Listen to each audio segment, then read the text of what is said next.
Un selecto grupo de santos comparten un vínculo único. Dicen que sus cuerpos tienen características sobrenaturales.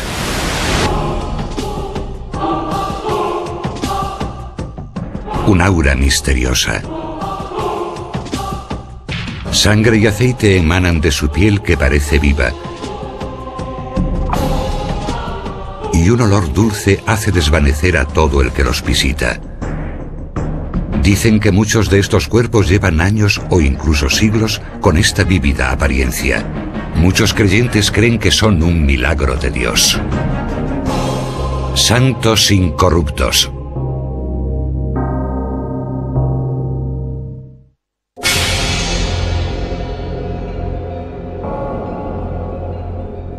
Una se balancea con un libro en su regazo en una mecedora de oro. Otra agarra un rosario con sus manos de siglos de antigüedad. Otro sigue sonriendo 400 años después de su muerte.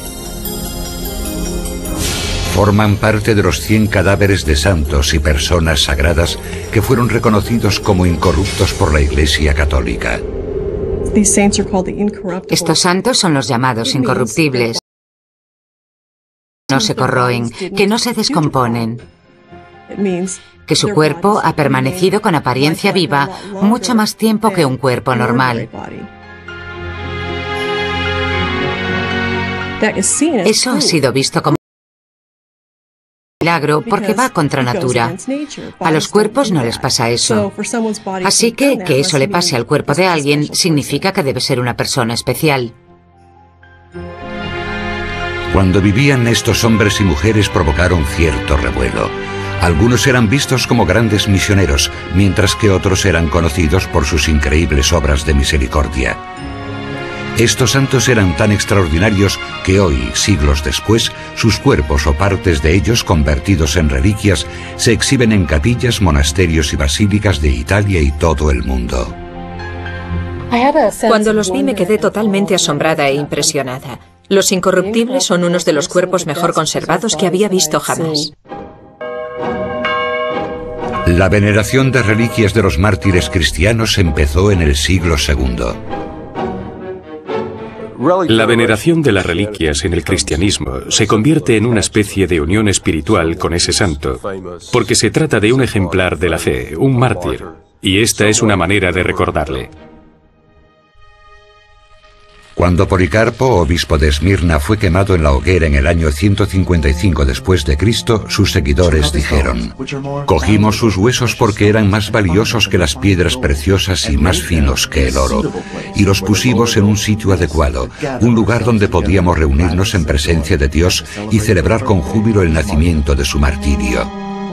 Creció el culto a las reliquias y en el siglo IV ninguna iglesia podía ser consagrada si no acogía alguno de estos objetos secretos. Una de las funciones de la Iglesia, entre otras muchas, era la de ser un lugar sagrado. Las reliquias de las iglesias eran una forma de añadir más santidad al lugar. Las reliquias eran una manera de conectar a la gente con los diferentes santos y que cada uno pudiese obtener su parte de divinidad. Por consiguiente, en cierto sentido, lo que hacían era multiplicar la cantidad de divinidad ofrecida a la gente, participando en la adoración.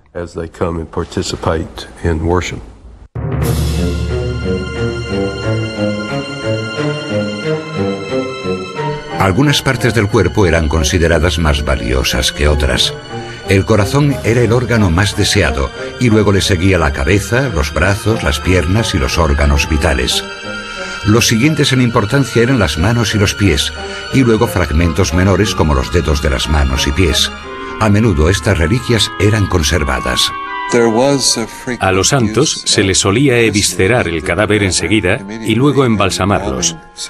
Y esto era lo que normalmente se hacía con los santos nada más morir. Y sus vísceras eran colocadas en una urna y supuestamente allí se descompondrían. Entonces, en la Edad Media, cuando la Iglesia desenterró algunos féretros, empezaron a aparecer cadáveres increíbles. descubrieron que a pesar de que supuestamente no habían sido embalsamados, estos cuerpos que llevaban mucho tiempo muertos parecían vivos.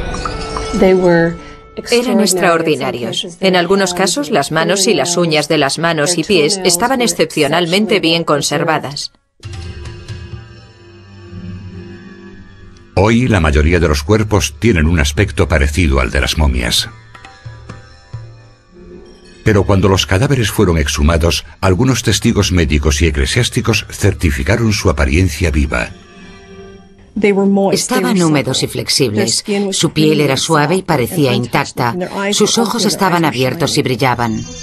La Iglesia empezó a considerar este estado de conservación incorrupta de los santos como milagroso. La muerte no era algo que no estuviese presente o que estuviese escondido en esa época. La gente de la Europa medieval veía la muerte en las calles, en sus casas. Así que cuando vieron ese cuerpo, cuando vieron el cuerpo excepcionalmente bien conservado de una persona considerada sagrada, una persona buena, seguro que se quedaron boquiabiertos. En el año 1200 la incorrupción era vista por la Iglesia como un indicio de favor divino y a veces era aceptada como uno de los milagros requeridos para la canonización. Cuando unieron la idea de incorruptibilidad con la de santidad, se pusieron a exhumar los cadáveres. Querían ver si había señales de incorruptibilidad.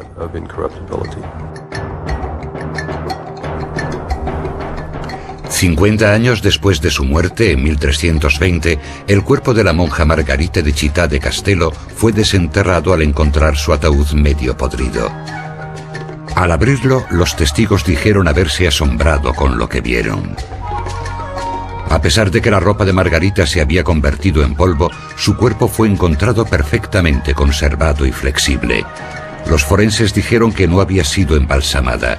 Después de que Margarita fuera exhumada, le atribuyeron muchos milagros y en 1609 fue beatificada, el primer paso hacia la santidad. Los incorruptos eran como magos. Dicen que podían hacer que el ciego viera, que el sordo oyese, que podían otorgar fertilidad al estéril y hacer que el lisiado volviese a caminar. Decían que podían curar a los leprosos. A los incorruptos se les atribuían un montón de milagros.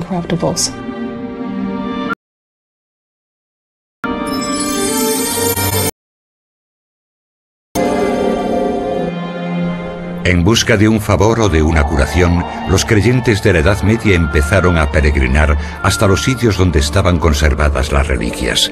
Algunos destinos importantes eran ciudades como Roma. Este sitio. En la Edad Media había mucha competición entre los santuarios para ver cuál de ellos tenía la mejor reliquia, la más milagrosa. Miles de personas acudían a estos lugares y los pasillos estaban abarrotados de enfermos y moribundos. Con la reforma del siglo XVI, la obsesión por las reliquias empezó a decrecer. En esa época, los cristianos que se oponían a la veneración de las reliquias empezaron a destruir los cuerpos. Aún así, los santos que quedaban tenían historias increíbles que contar. Supuraban, brillaban, transpiraban, se levantaban y levitaban.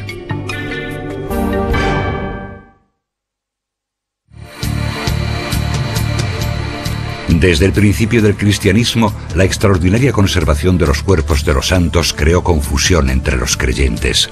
Según dicen, lo que causaba mayor confusión era que algunos de los cuerpos mostraban un comportamiento físico inusual conocido como fenómeno tanatológico.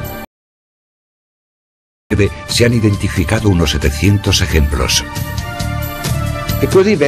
Cuando descubrían a un incorrupto, no solo encontraban el cadáver intacto, sino que era bastante suave al tacto, con una complexión rosada. Y estas condiciones especiales del cadáver están bien clasificadas dentro de la tanatología. La tanatología es la ciencia que estudia los fenómenos que se producen en los cadáveres. Nosotros ya lo habíamos comprobado cuando estudiamos los fenómenos de putrefacción. Dicen que muchos de los santos conservados despedían un extraño olor. Esta fragancia exquisita, llamada olor de santidad, era supuestamente diferente a ninguna otra fragancia de la tierra. Impregnaba el aire de una dulzura indescriptible que duraba meses o incluso años.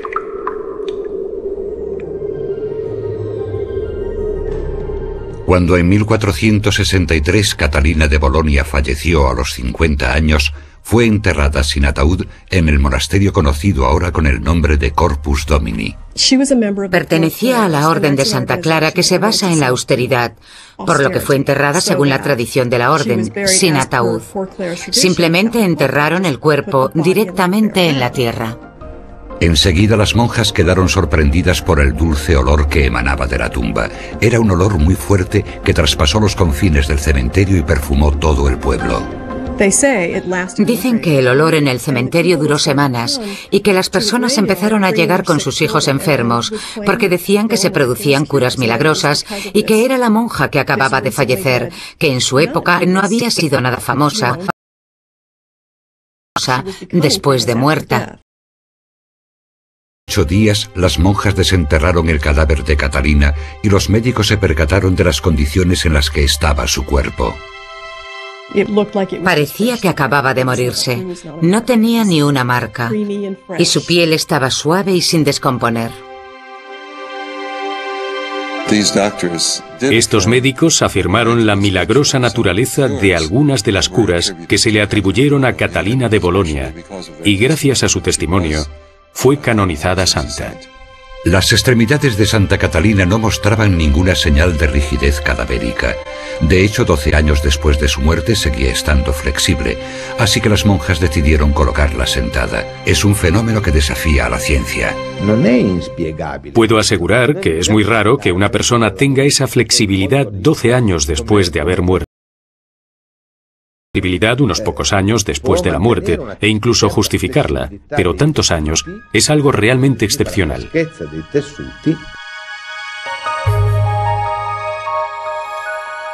Pero puede que la posición erguida de la santa tenga un efecto calmante en los peregrinos.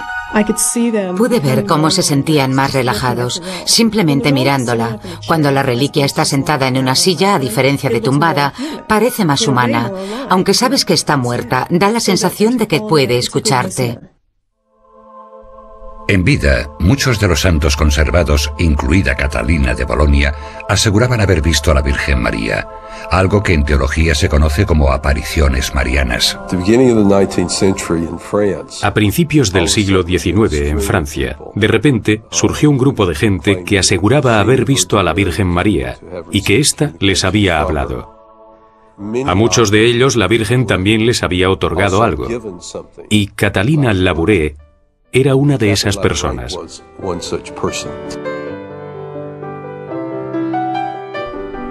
Catalina Labouré era una joven monja de un convento de París. Un día vio algo durante la misa que ninguna de las otras monjas pareció haber visto. Vio a la Virgen aparecerse en lo alto, por encima de sus cabezas. Llevaba un precioso vestido blanco, estaba subida encima de un globo y sujetaba otro de oro en sus manos. Alrededor de ella, en el aire, empezaron a formarse unas letras de oro. Y resulta que estas letras formaron una oración. Oh María, sin pecado concebida, ruega por nosotros que recurrimos a ti. La Virgen María le dijo a Catalina que hiciera una medalla con esas palabras inscritas en ella. Esta recibió el nombre de Medalla Milagrosa. Era una época en la que la gente de París estaba aterrorizada. Sucedió poco después de la Revolución Francesa, así que se fabricaron y distribuyeron miles de estas medallas y se hicieron muy populares. La gente creía que le otorgaba un favor divino, que les curaba milagrosamente, que les salvaba del fuego y las enfermedades. Aunque puede que la medalla ya no sea tan popular como lo fue en aquella época, Catalina Labouré sigue atrayendo visitantes a la capilla de París donde está conservada. Murió en 1876 y los ministros de la iglesia exhumaron su cadáver 57 años después para las ceremonias de beatificación. Dicen que ni siquiera parecía recién fallecida, parecía viva, Y dicen que 2 hermanas, 2 de las monjas, se desmayaron cuando la vieron porque parecía estar viva. Era como si su amiga siguiese viva. Y una de las cosas que se sabe de su aspecto era que tenía unos preciosos ojos azules. Y cuenta la historia que cuando fue desenterrada, sus ojos eran más bonitos que nunca. Después de la exhumación, el cuerpo de Catalina fue tratado con productos químicos para conservar su agilidad y color. Otra mujer del siglo XIX, Santa Bernadette Soubirous de Lourdes, aseguró que la Virgen María se le había aparecido 18 veces. En 1858 estaba cogiendo madera cerca de la orilla de un río cuando oyó el ruido de un arbusto cerca de una gruta. Bernadette miró hacia arriba y vio algo blanco con la forma de una mujer joven, y ella pensó que era la Virgen María. Previendo un milagro, mucha gente siguió a Bernadette en sus siguientes visitas a la gruta. Enseguida los devotos empezaron a otorgar propiedades milagrosas al agua de la gruta. Después de haber estado continuamente, Bernadette falleció en 1879 a los 35 años. Bernadette sufrió durante gran parte de su vida, pero nunca se quejó. Y la gente solo se enteró de todo su sufrimiento cuando ya había muerto, porque descubrieron que había padecido. Cuando en 1909 exhumaron su cuerpo, lo encontraron incorrupto. 10 años después volvieron a exhumar su cuerpo y le pusieron una máscara de cera encima. De Lourdes atrae a millones de creyentes y su agua es conocida por sus innumerables propiedades curativas milagrosas.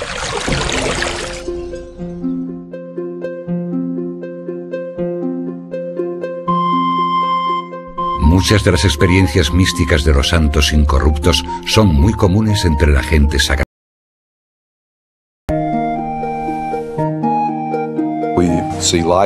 Vemos luces alrededor de ellos. Casi todos los santos eran gente muy devota, que tenía un contacto místico con Dios y los ángeles, o había contactado con algo sobrenatural. El tipo de cosas que le pasan a los incorruptibles, la levitación, todas esas cosas forman parte de la santidad.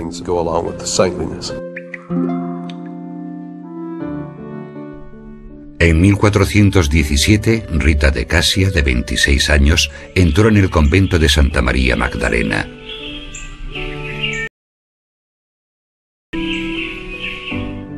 Poco después de su llegada, le pidió a Dios un favor desde el altar. Casia pidió a Dios que la dejase participar en el sufrimiento de Cristo. Y fue recompensada, o así fue como ella lo vio, con una herida en la frente similar a las heridas provocadas por la corona de espinas de Cristo. Dicen que esta herida supuraba y desprendió un olor horrible y que siguió haciéndolo durante toda su vida.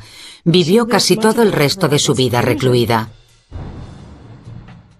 Justo unos días antes de su muerte, en 1457, una fragancia llenó su habitación y luego perfumó todo el convento. Una luz brillante emanaba de la herida en su frente. Cuando murió, fue enterrada en un sarcófago muy elaborado. 170 años después, el cuerpo de Rita fue desenterrado para las ceremonias de beatificación. Dicen que cuando la exhumaron, uno de sus ojos se abrió espontáneamente y que su cuerpo ha ido cambiando de posición con los años. Estaba tumbada hacia un lado y luego se movió hacia el otro. También algunos dicen que la vieron levitando justo por encima del sarcófago. Dicen que un trozo de madera seca que Rita plantó en su juventud floreció hasta convertirse en un viñedo. Aún sigue creciendo en el jardín del monasterio de Santa Rita. Las hojas del viñedo en polvo se mandan a la gente enferma que lo solicita desde todas partes del mundo. En el siglo XII se contaban historias sobre la sangre que salía de los cuerpos de los mártires y hervía en el suelo según caía.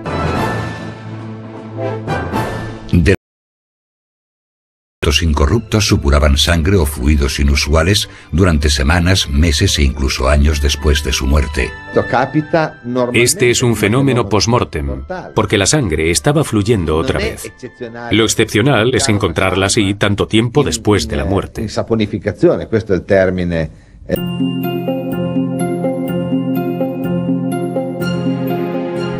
Iglesia de Jesús en Roma es la sede mundial de la Orden Jesuita de Sacerdotes. Dentro de ella hay una reliquia, el brazo momificado de San Francisco Javier, uno de los misioneros jesuitas más famosos. En 1540 navegó hasta las Indias Orientales. El rey de Portugal quería que un misionero fuese a la India y fue Javier, que se pasó mareado todo el trayecto. Enseguida se hizo famoso, logró convertir a decenas de miles de personas.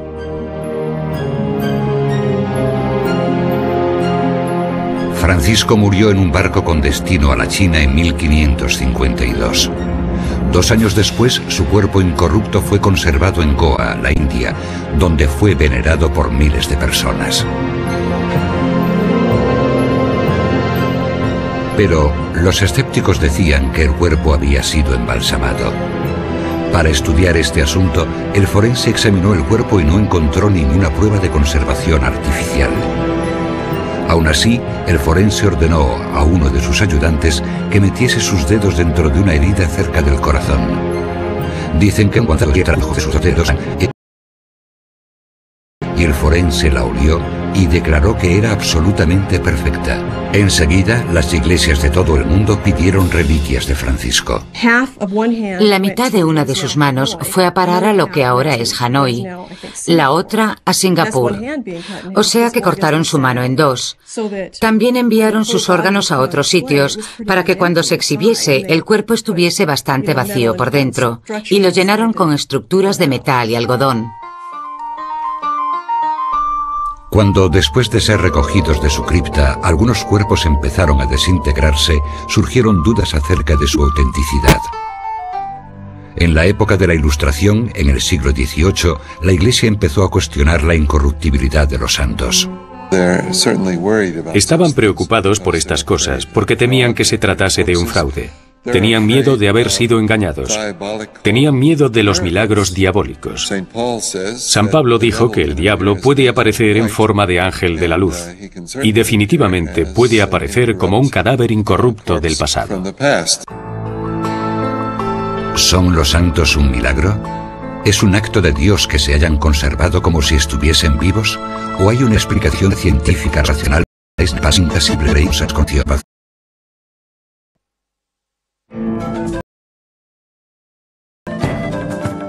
A principios del siglo XVIII, la Iglesia sospechaba cada vez más de estos milagros y trató de imponer ciertas normas para la incorrupción. Se dirigió al cardenal Próspero Lambertini, la autoridad suprema en los casos de canonizaciones. En 1734 abordó la cuestión en un tratado de 5 volúmenes que escribió sobre la canonización. Su criterio era extremadamente estricto. Que había algún signo de corrupción, cualquiera que fuera, por ejemplo, en el caso de que un cuerpo fuera conservado perfectamente, excepto no se consideraba un milagro.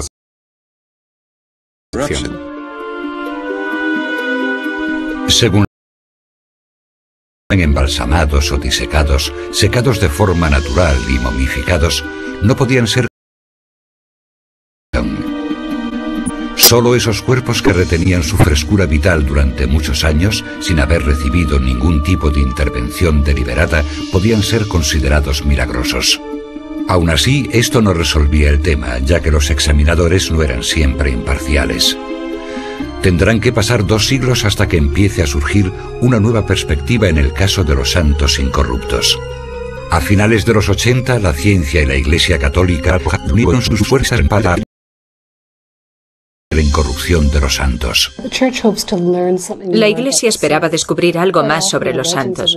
Muchas veces las leyendas de los santos eran bastante incompletas y por tanto a la Iglesia le gustaba contar con expertos que pudiesen comprobar el estado de conservación de los santos y descubrir todo lo posible sobre estos extraordinarios individuos.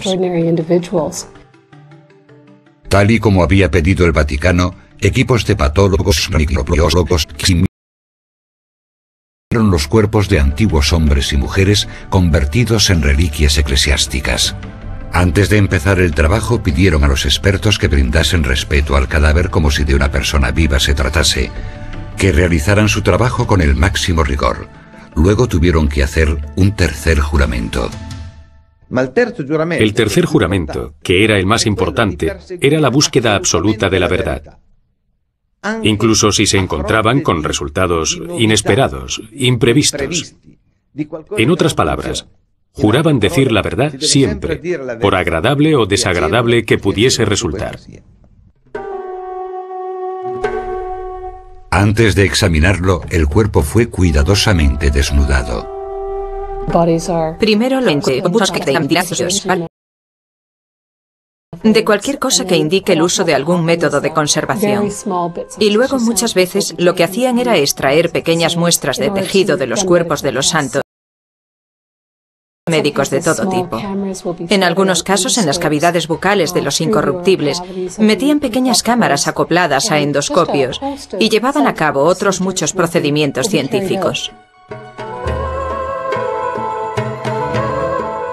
En 1988, los científicos examinaron el cuerpo de Margarita de Cortona, una santa de la Toscana que llevaba 700 años muerta.